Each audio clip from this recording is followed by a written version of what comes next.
Hello everyone, আসসালামু আলাইকুম। আমি সঞ্জিদা বলছি চিটাগং থেকে। কেমন আছেন আপনারা সবাই? আশা করছি ভালো আছেন। আল্লাহর অশেষ রহমতে আপনাদের সবার দোয়ায় আলহামদুলিল্লাহ আমিও ভালো আছি। তো শুরু করলাম সন্ধ্যা থেকে ব্লগটা। এখনও পুরোপুরি সন্ধ্যা হয়নি, অনেকটা সময় আছে। তো আমি একটু ছাদে গিয়েছিলাম। তো মাশাল্লাহ আমাদের সরিষা গাছে ফুল ঝরে এখন অনেকগুলো সরিষা ধরেছে। তো খুব দেখেই ভালো লাগতেছে। আর একটা মারিচটাটা উঠেছে, জানি না মানে একটা তো আর খাওয়া যাবে না, কয়েকটা উঠতে হবে। তো পুঁই শাক উঠেছিল, একবার খাওয়া হয়েছে। এগুলো সেকেন্ড টাইম খাবো ইনশাল্লাহ। দেখি কখন কেটে নিয়ে যায়। তো একদম হাওয়া তো দিচ্ছে এত জোরে, মাশাল্লাহ একদম প্রাণ জুড়িয়ে যাচ্ছে ছাদে এসে। কিন্তু কাপড় চোপড় তো সব ওলট পালট করে ফেলেছে, মানে একদম উড়াই নিয়ে চলে গেছে এমন একটা অবস্থা। তো আমি সুন্দর করে সব কিছু নিয়ে নিচ্ছি, যেহেতু সন্ধ্যা হওয়ার মানে সময় হয়ে গেছে। আর হয়তো 40 বা 45 মিনিট এরকম সময় আছে। সূর্য ডুবি ডুবি একদম মানে ওই অবস্থায়। নামাজ পড়ে আমি চলে গেছিলাম, ভাবছিলাম সাথে কিছুক্ষণ বসবো। তো আপনাদের ভাইয়া আছে বাসায়, ভাবলাম যে না। আর ছোট ছেলেও আসতে চাচ্ছে না তার বাবাকে দেখে। তো আমি ছাদে একা একা কী করবো, তো তাই চলে আসলাম কাপড় চোপড় নিয়েই। তো মাশাল্লাহ বৃষ্টি পড়াতে গাছগুলো খুব সতেজ হয়েছে, কিন্তু স্যাঁতস্যাঁতে পরিবেশটা আর ভালো লাগতেছে না। আর আজকে যেহেতু আমি রোদ পেয়েছি, আমি আলহামদুলিল্লাহ যথেষ্ট পরিমাণ কাপড় চোপড় ধুয়ে রেখেছি, যাতে কোনো প্রবলেম না হয়।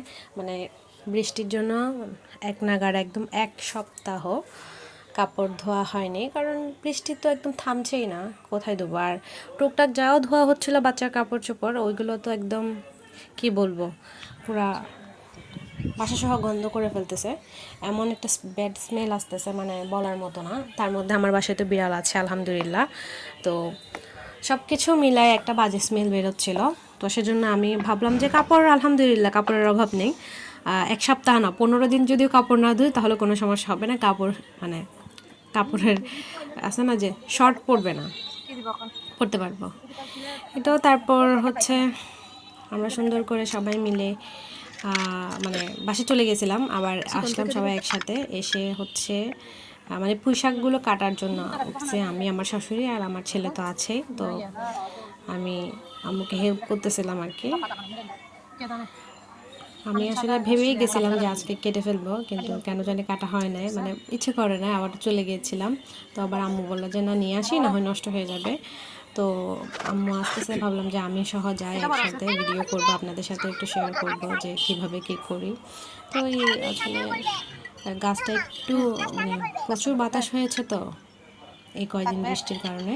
আর মানে গাছটা একটু কাত হয়ে গেছে। তো ওখানে একটু আছে না যে কোনো একটা জিনিস একটু ঠেস দিয়ে দাঁড়া করানো আর কি, যে ওইটাকে একটা সাপোর্ট দিয়েছে। তো এই তো এখন পোশাক কাটা শুরু করছে। মাশাল্লাহ খুব ভালো লাগছে আমাদের কাছে পোশাক। মানে আমি আসলে খুবই এক্সাইটেড যে প্রথমে একবার খাওয়া হয়েছে, কিন্তু তখন অল্প পরিমাণে। তো যখন আমি আগা থেকে সুন্দর করে কেটে নিয়ে চলে গেছিলাম, ফার্স্টে কাটা মানে পাতাগুলো ছিঁড়ছিলাম। তো আম্মু যখন বললো যে না আগাগুলো ছেড়ো, মানে আগা থেকে কাটতে হয় নাকি এটা, তো কাটলাম। তো আলহামদুলিল্লাহ এটা মোটামুটি অনেকটাই বাড়ছে। তো এখন আমি সেকেন্ড টার্ম মানে আমাদের খাওয়া হবে। তো মাশাআল্লাহ অনেকগুলোই পুঁইশাক হয়েছে, দেখে আমার খুব ভালো লাগছে। আমাদের সবারই মানে অন্যরকম একটা কি বলবো, মানে আনন্দ কাজ করতেছে যে আমাদের নিজেদের গাছের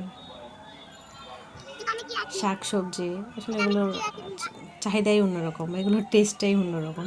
অল্প হোক, কিন্তু এটার টেস্ট হচ্ছে যে আপনি বাজার থেকে 1000 টাকা দিয়েও কিনে আনলেও এটার টেস্টের মতো টেস্ট হবে না। মাশাল্লাহ খুব ভালো লাগতেছিল, অনেকগুলো হয়েছে। মাশাল্লাহ মাশাল্লাহ, কেউ মাশাল্লাহ বলতে ভুলবেন না। আসলে আমরা কোনো যত্নই নিই নাই, জাস্ট উঠেছে। আসলে বলে না যে আল্লাহ জীবন দিতে চাইলে যে কোনো কিছুতেই হয়, সেটা সম্ভব। তো মাশাল্লাহ একদম এক ঝাঁকা হয়েছে, ঝাঁকে বা খাচ্ছি যে যেটাই বলেন না কেন।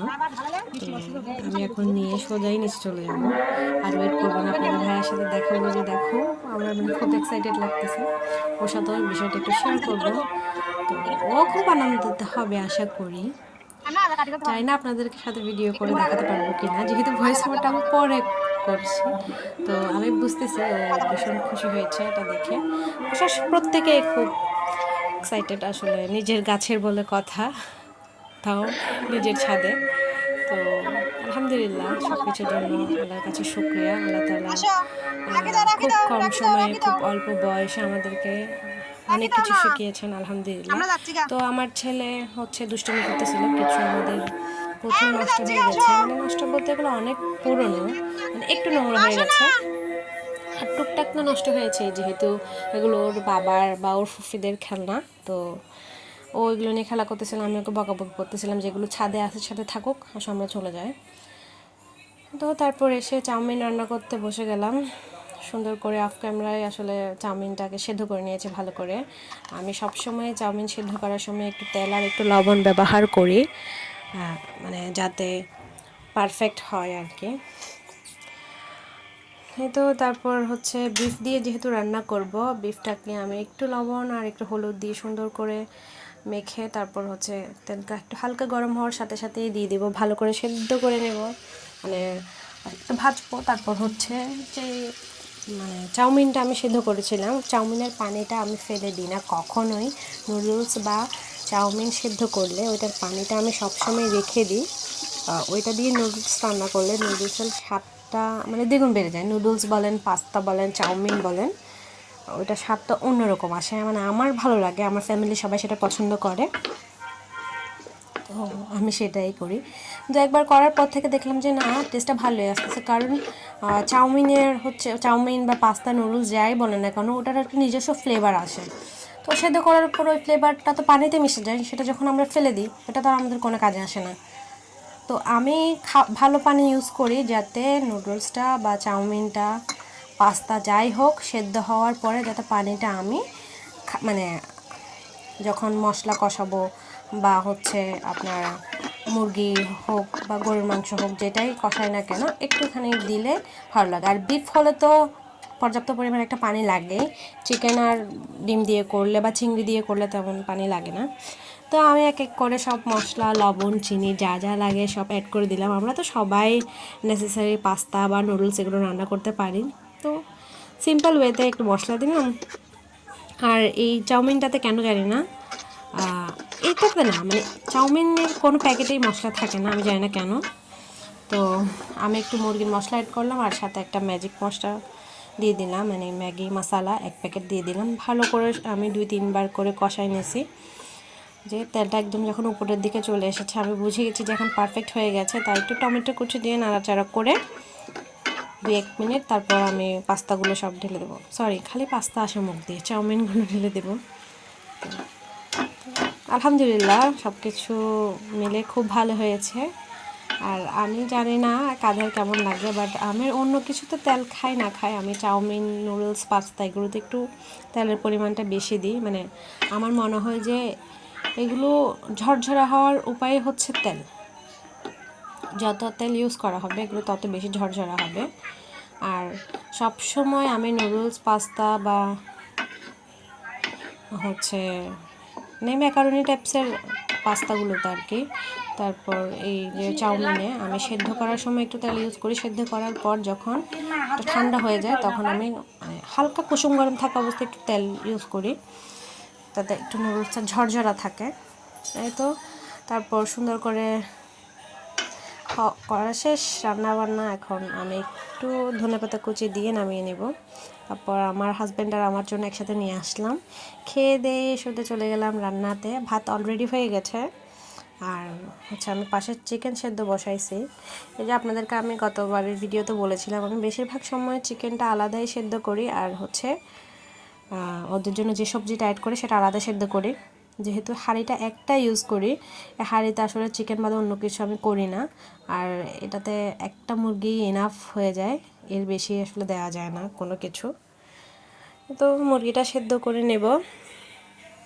আমি অনেক বকবক করে ফেলতেছি, এতক্ষণ যারা আপনারা আমার সঙ্গে আছেন তাদের সকলকে অসংখ্য অসংখ্য ধন্যবাদ আমার বকবকগুলো শোনার জন্য। আমার চ্যানেলে যদি নতুন হয়ে থাকেন প্লিজ আমার চ্যানেলটা সাবস্ক্রাইব করে আমার পাশে থেকে যাবেন, আর অবশ্যই একটা লাইক দিবেন, একটা লাইক দিতে ভুলবেন না। আপনারা অনেকেই ভিডিও দেখেন বাট একটা লাইক দিতে ভুলে যান, আপনাদের কাছে অনুরোধ একটা লাইক দিবেন আর একটা কমেন্ট করে যাবেন আপনাদের মনের মতো করে। ইনশাআল্লাহ নেক্সট ভিডিওতে আবার আপনাদের সাথে দেখা হবে। ততক্ষণের জন্য সবাই ভালো থাকবেন, সুস্থ থাকবেন, আমার পরিবারের সকলের জন্য দোয়া রাখবেন যেন আল্লাহ পাক আমাকে ভালো রাখে, সুস্থ রাখে, হাসি খুশিতে রাখে। আর আমার বিড়ালদেরকেও মাশাল্লাহ, কেউ মাশাল্লাহ বলতে ভুলবেন না। দেখেন কিভাবে সে তার বাচ্চাদেরকে আদর করছে। তো আজকের মতো বিদায় নিচ্ছি সবার কাছ থেকে। আল্লাহ হাফেজ, আসসালামু আলাইকুম।